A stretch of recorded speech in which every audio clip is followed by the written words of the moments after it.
ya nuna muna cewa malaman lokacin fir'auna da wala ba'du, domin in wancan ba su sani ba na yanzu ne zai sani. babu wanda ya san ta'wilin mafalki, sai dai ya rage muna wahayi wanda annabawa Allah ke koya musu, yace yake ga ta'wili in Allah ya koya musu. manzo Allah sallallahu alaihi wasallam ya yi wani mafalki shi ma, wata mace da gashin ta hargitse tana cikin madina, ya ganta ta fita daga madina da gudu, kai hargitse bakan mace. manzo Allah sallallahu alaihi wasallam hadisi ya ce sai na yi ta'awilin wannan cewa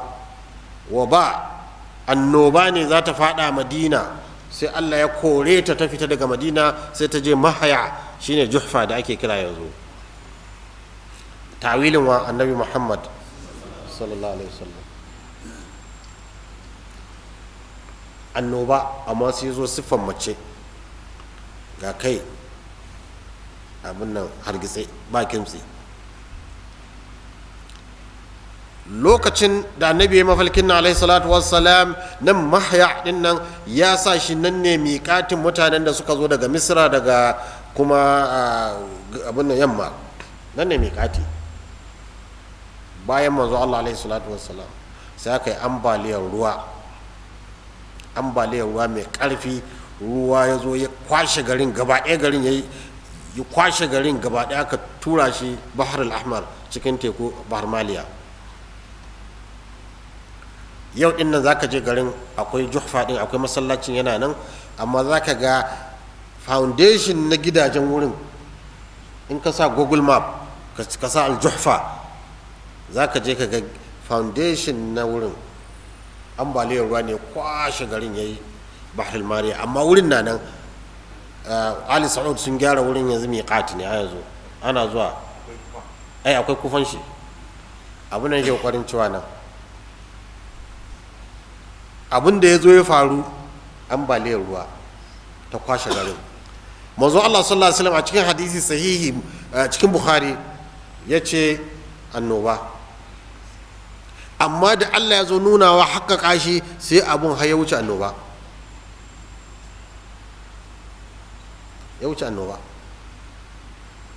amma za ka iya ganin alaƙa mushabaha, ne alaƙa da suka yi kama da annoba. domin da an yi irin ambaliyar ruwa ko a ina ne, indonesia ne ko malaysia ne ko ina ko sokoto, malaman kiwon lafiya abinda farko suke tsoro su ce muna tsoro annoba za ta faru a wannan gari da aka yi ambaliyar ruwa. kun san me yasa? domin ruwan masai da ruwan rijiya za su haɗe, sai kwalara, sai kun gane ambaliyar ruwa yana kawo annoba. annabi sallallahu alaihi wasallam da ya zo sai ya ce annoba yake gani ta'wili, amma da aka zo wurin ta haƙiƙi ta'wil da gaske Allah sai muna ambaliyar ruwa, garin aka kwashe. to haza rasulullah saboda ka ba wanda zai cewa ga yadda mabalkin, ga yadda abin zai faru bidabt inda yake haka nan, sai ilmin da Allah. duk abin da annabi sallallahu alaihi wasallam ya ce zai faru, la taqumu sa'a hatta kaza, la taqumu sa'ata, duk wanda abubuwan da yake faruwa, sai kaga shi ma juz'i ne na hakikan abin da ya faru, domin in kana karanta littattafan tanabbu'at wal malahi, in ka ga yanayin mu na yanzu sai ka ce to ai ba a ce muna jirgin sama ba a ce muna lantarki ba a ce kyamara ba a ce whatsapp ba a ce wannan ba a ce wannan ba a ce ba abubuwa gashi nan, a yi operation a yanka zuciyar mutum a cire, a yi wannan cloning, a gasu abubuwa da yawa wanda suka girgiza duniya don ilimi, atomic bomb, amma ba mu ji su ba. kai ne baka ji ba don baka iya ta'awilin tanabbu'at ba. amma wanda Allah ya bashi kaifin basira da ya bashi ilimin tanabbu'at, ta'wilin tanabbu'at, don in annabi ya ce abu zai faru, in kana jira harfiyan abun nan ya faru, kamar misali da manzo Allah sallallahu alaihi wasallam bai ce wa ba'i ne wannan bakan matar ba, da yau su masu yan zahiriya su yau har yanzu suna can Madina suna jiran su ga wata bakan mata ta fito tana gudu kanta ya mutse, da har yanzu suna jira. Kuma wane kai ka ce a haza ta'awilin shi ba haka ba, wane kai? Ko yanzu ma da na ce flood ne wani zai ce a'a sai an yi wannan annoba, to ai ba mutane a garin ma yanzu, masallaci ne kawai, ba gari ya tashi, to waye kashe su annoba ya kama su wurin?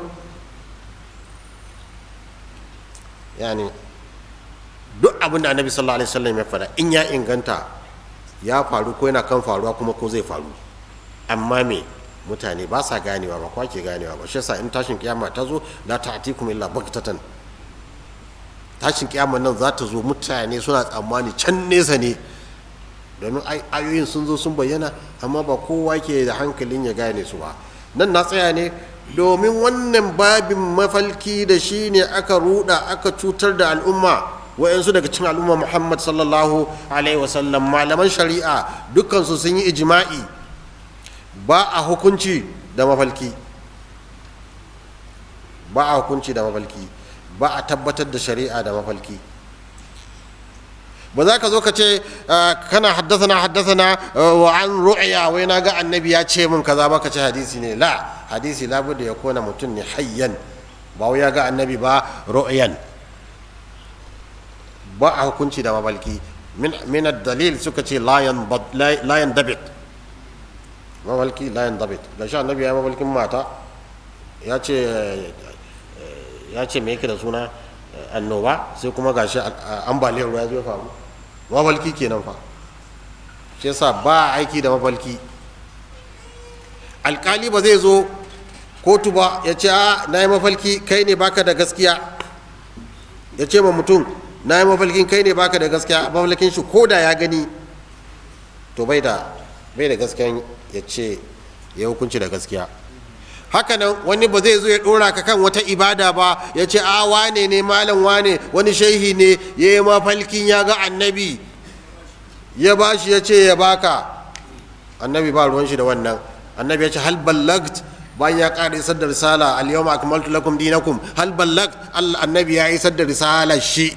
Mutane suka ce na'am, kuma Allah ya ce Allahumma fashhad, Allah ka bada shaida. Saboda haka ba wani daga baya zai zo ya ce ya yi mafalkin annabi ya ɗauko wani abu ya bashi, wannan ɗan 419 ne. 419 ne kai tsaye, da kawai kajin annabi ya ɗauko wani abu ya baka a mafalki, wato bai isar da shi ba. Saboda haka kada ka yarda a ruɗa ka yi abin da yake sananne, kamar yadda Allah yake gaya mu Yahudu, ha antum haula'i hajajtum fi ma lakum bihi ilm falima tuhajjuna fi ma laysa lakum bihi ilm wallahu ya'lamu wa antum la ta'lamun. Ga Qur'ani nan gaban mu, ga hadisan shi nan gaban mu, kai aiki da su. Su din ma ya kuka kare, wanda ya ce kaza wanda ya ce kaza, to abinda kuka sani ma kuna ya jayayya, balle mafalkin da ba ku sani ba. Allah shirya da mu.